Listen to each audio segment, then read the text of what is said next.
कृष्णाय वासुदेवाय देवकी नंदनाय च नंदगोपकुमाराय गोविंदाय नमो नमः। सभी को सादर जय श्री कृष्ण, राधे राधे।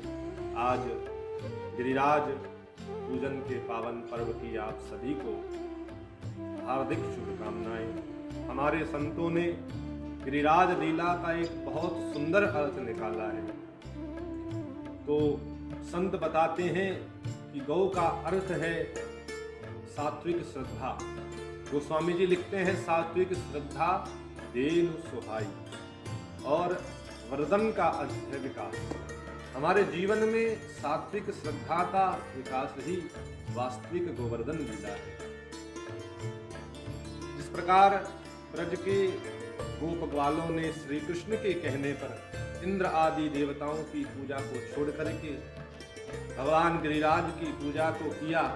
जब ये बात इंद्र आदि देवताओं को पता लगी कि ब्रज के लोग तो हमारी पूजा को छोड़ रहे हैं और एक ग्वाले के कहने पर गिरिराज की पूजा कर रहे हैं, तो उसने ब्रज क्षेत्र के लोगों पर मूसलाधार बरखा की। लेकिन उस मूसलाधार बरखा में भी ब्रज के लोगों का बाल भी बांका नहीं हुआ, क्योंकि वो गिरिराज की शरण में थे, वो भगवान की शरण में थे। तो संत कहते हैं जब हम भी भक्ति मार्ग में बढ़ते हैं आगे, तो हमारे इंद्रिय आदि जो विषय हैं वो हमारे ऊपर हावी होते हैं, हमारे ऊपर अपना अटैक करते हैं, जिस प्रकार इंद्र ने ब्रज के लोगों पर किया।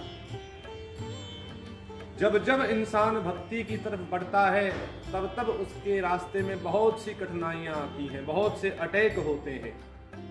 लेकिन संत कहते हैं जब जब इंद्रिय आदि विषय आप पर हावी होने लगे तो उनसे बचने का मात्र एक उपाय है, वो है उस समय आप और किसी अन्य की शरण ना लेकर के सीधा भगवान के शरण में चले जाएं।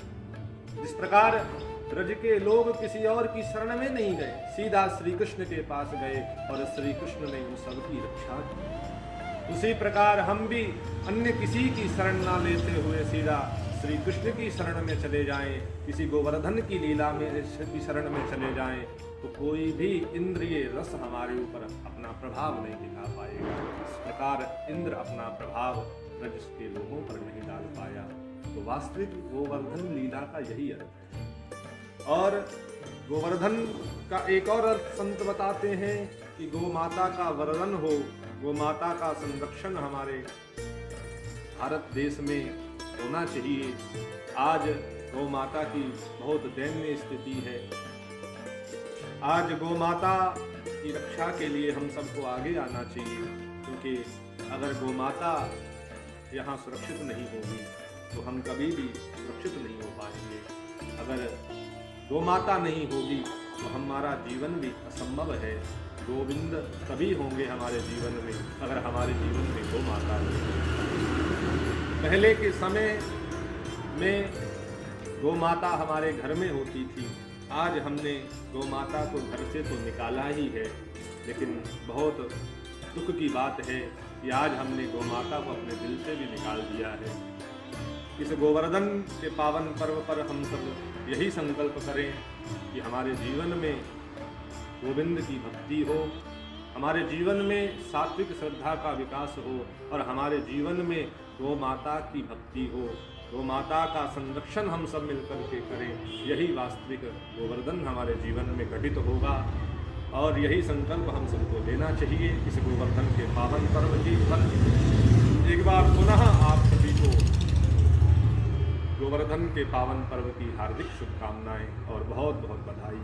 बोले गिरिराज धरण की।